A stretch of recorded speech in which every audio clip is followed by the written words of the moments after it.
عسلامة، مرحبا بكم الكل في برنامجكم ستارت اب في حوارات متنوعة من فيفا تك باريس. حاضرين معنا زوج ضيفات، فاطمة ومرام. تعرفوها قبل، سمعتوها معنا في اكسبريس اف ام. هي تمثل 500 ستارت اب معروفة على الاخر من سان فرانسيسكو لاني قربت. Je pense que depuis vous êtes à Barcelone, c'est ça? C'est ça. C'est ça. Merci. وعنا فاطمة اللي هي من سواري فينتشرز. سواري فينتشرز كنا سمعتوا قبل حوار مع ابراهيم، اليوم مع فاطمة. سواري فينتشرز اللي ما يعرفش عندهم استثمارات مباشرة وغير مباشرة في تونس في 75 ستارت اب. اخر مرة حكيت معاهم يعني ممكن حتى توا صاروا اكثر. فاطمة مرحبا. Merci beaucoup pour l'introduction. Alors Sawari Ventures, c'est un fonds panafricain basé out of Egypt, mais on a investi sur le fonds 1, on a investi au Maroc, en Tunisie et en Égypte. Et sur le fonds 2, on expande en Afrique, au Sénégal, Côte d'Ivoire, Ghana, Kenya, Nigeria. Mais on aura toujours une grosse partie en Tunisie et au Maroc et en Égypte. Alors je disais 75 en direct, indirect, c'est un peu plus depuis ou c'est toujours 75 parce que vous avez, mais on veut vraiment augmenter notre exposition, surtout en Tunisie et au Maroc, et atteindre une centaine en indirect parce qu'on est aussi investisseur chez Flat6 Lab Tunisie. Très bien. Et alors, Maram, pour ceux qui ne connaissent pas 500 Startups, j'ai un petit doute quand même. On est un fonds basé à San Francisco de base. Aujourd'hui, on a vraiment éteint notre reach pour aller jusqu'à au-delà des États-Unis. On est dans 87 pays différents. Et en Afrique, on a fait plus de 130 investissements. On continue à être un investisseur actif en Afrique et on continue à chercher des startups, notamment en Tunisie aussi. Alors aujourd'hui justement, tiens, j'avais prévu de vous demander ce que vous avez vu ici, je vais y arriver, mais puisque vous parlez de chercher des startups, alors le sourcing aujourd'hui, il y a des difficultés parce qu'on a l'impression qu'il y a énormément de startups, mais quand je parle à des VC, je suis étonné, mais il m'explique pourquoi et j'ai envie d'en profiter, qu'il y a un problème de sourcing aujourd'hui. Après, aujourd'hui, en termes de sourcing, ce qu'on voit, c'est qu'effectivement, il y a de plus en plus de startups en termes de quantité, ce qui est vraiment génial parce que ça veut dire qu'on arrive à intéresser les jeunes, on arrive à intéresser les entrepreneurs à se lancer dans des business qui sont vraiment liés à de la technologie. Maintenant, c'est vrai qu'il y a quand même toujours des enjeux de qualité. Il faut que la quantité augmente avec la qualité. Et c'est vrai qu'aujourd'hui, les VC sont encore plus pointus. On recherche des startups de qualité, donc on va aller chercher encore plus loin. On est aussi de plus en plus rigoureux parce qu'aujourd'hui, le marché est devenu, on va dire, il a changé parce qu'il y a moins de liquidité qui est sur le marché et donc on est beaucoup plus rigoureux. Et donc c'est pas que c'est un problème de quantité, on va dire que c'est continuer à pousser des enjeux de qualité et s'assurer qu'on peut trouver les bonnes entreprises qu'on va supporter et qu'on va financer. Très bien. Alors, justement, aujourd'hui, je reviens vers vous, Fatma de Sawari Ventures. Depuis que vous êtes là à Vivatech, je rappelle qu'on enregistre, cette interview est enregistrée. Il faut dire que c'est le premier jour de Vivatech, donc vous avez encore un petit peu plus de temps pour tout découvrir. Mais de ce que vous avez déjà vu, qu'est-ce qui vous a marqué? Qu'est-ce que vous pouvez partager avec nos auditeurs qui sont entrepreneurs ou autres? C'est ce qu'il y a surtout ici, ce que j'ai vu en tout cas en cette première journée, c'est la présence de toutes les structures aussi gouvernementales, institutionnelles, que les corporates et les startups dans un seul endroit. Et pour construire un écosystème, il faut vraiment qu'il y ait un partage de savoir entre toutes ces entités et un partage de connaissances et d'éducation. Vous avez parlé tout à l'heure de problèmes de pipe. Ces problématiques de pipe viennent d'une construction d'éducation des marchés. Par exemple, en marché africain, sur chaque pays, il y a des problématiques réglementaires et des problématiques d'exécution chez les corporates dont ils ne sont pas conscients. Donc, les mettre en contact ces startups qui puissent échanger, que les institutions aussi puissent échanger avec ces startups, de connaître leurs problématiques, c'est essentiel pour l'effervescence d'un marché. Et la présence de tous ces acteurs et de tous ces pays, c'est aussi la présence de plusieurs pays qui permet d'avoir un échange de savoir et de track record et d'expérience. On va dire par exemple l'Égypte, c'est un pays qui a 10 ans d'existence, donc ils ont quand même eu un chemin par rapport à des Startup Nations plus récentes, la Tunisie, le Maroc ou même le Sénégal qui est maintenant en train d'augmenter. Et il y a quand même un partage de connaissances qui doit être mis et des bridges à construire entre ces différents pays. Et toutes ces délégations ici présentes, c'est hyper enrichissant de les voir ensemble et c'est un lieu d'échange aussi pour eux.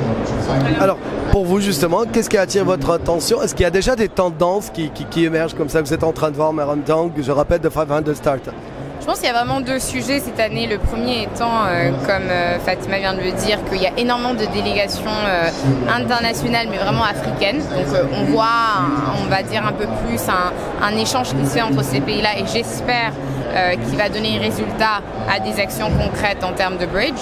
Après, ce qu'on voit aussi beaucoup cette année, c'est que l'intelligence artificielle est vraiment un sujet.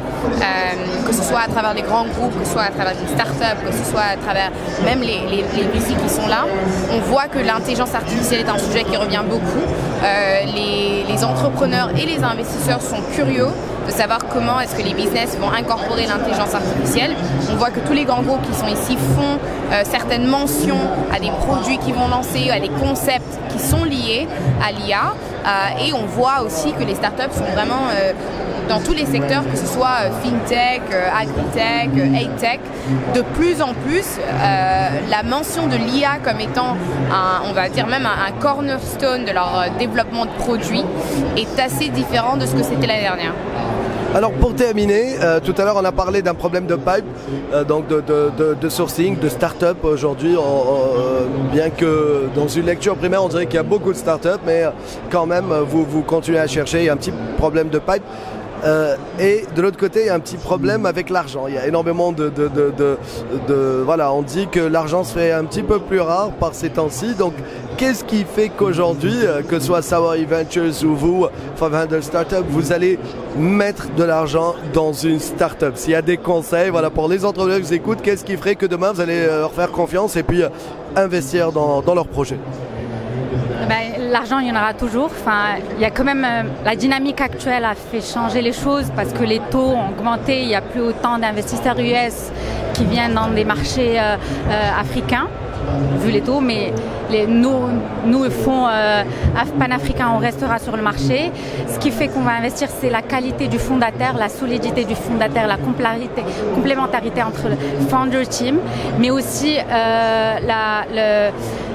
le fait d'avoir une solution qui répond à une vraie problématique avec des barrières de l'entrée. Donc on finance beaucoup de deep tech et de fintech.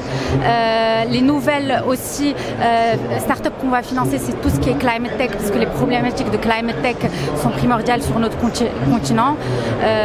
Il y en a beaucoup en Tunisie aussi, des climate tech et des deep tech de ce qu'on a pu voir.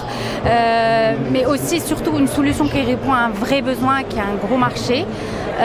C'est ce qu'on recherche, mais avant tout en seed stage et Series A, c'est la qualité des fondateurs et la solidité. Et c'est là où je lis à ce que je disais, c'est l'éducation du marché qui est importante. Donc voilà. Et vous, Madame Zhang, je rappelle 500 Startups. Déjà, ce que Fatima a mentionné en termes de la qualité des fondateurs est une caractéristique vraiment clé.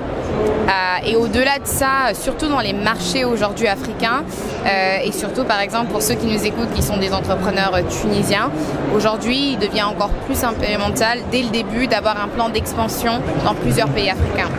Heureusement ou malheureusement, nous avons des conditions qui font que dans notre continent, nous faisons face à des instabilités, que ce soit des instabilités économiques liées aux effets, donc à la monnaie, que ce soit des instabilités liées à des conditions politiques. Et donc aujourd'hui, les startups doivent avoir un plan stratégique de développement sur plusieurs marchés qui leur permet de dérisquer certaines de ces instabilités-là. Et malheureusement, on a vu que pour certaines startups, ce plan arrive un peu trop tard et en général à un moment où leur survie en est même en question. Donc c'est vraiment d'essayer de rappeler aux entrepreneurs que dès le début, il faut qu'ils aient un plan, même s'il n'est pas exécuté encore, un plan vers l'extension. Surtout quand ils sont dans des petits marchés comme la Tunisie, le Sénégal, où c'est des marchés individuels qui malheureusement ne peuvent pas encore générer le type d'intérêt dont on a besoin d'investisseurs, surtout plus large, parce que c'est même pas encore à notre niveau. Ce sera, tu vois, les investisseurs en série A, série B, qui vont vraiment vouloir voir une certaine présence dans ces marchés-là. Donc encore pousser les fondateurs dans ces directions et leur rappeler que le plus important, encore une fois, c'est le problème qu'ils solvent et pas forcément la solution. trop souvent, on voit des fondateurs, surtout en early stage, qui sont obsédés par leur solution et pas par le problème. Donc ils ont du mal à pivoter, ils ont du mal à changer, ils ont du mal à s'adapter, ils ont du mal à s'adapter au marché parce que leur obsession, elle est liée à leur solution et pas forcément au problème. Donc j'encourage vraiment les entrepreneurs à pousser leur mindset, à se focaliser sur le problème et la solution viendra et changera et s'adaptera au marché. Toujours un plaisir d'échanger avec vous, Meram Dang. Vraiment, pour ceux qui la découvrent, vous voyez la qualité, en tout cas, de l'échange. Fatma Azara Beneni de Sawari Ventures aussi, vraiment, c'était un plaisir d'échanger avec vous. Merci à vous deux. Et puis, on espère vous voir très bientôt en Tunisie et pour investir aussi. On a déjà une start-up en Tunisie, en direct, plusieurs en indirect. Et Inch'Allah, ça sera pour bientôt les investissements en Tunisie, au Maroc et en North Africa pour nous. À bientôt. À bientôt. أقعدوا معنا مستمعينا ومشاهدينا، ما زال واصلين هنا من فيفاتك باريس.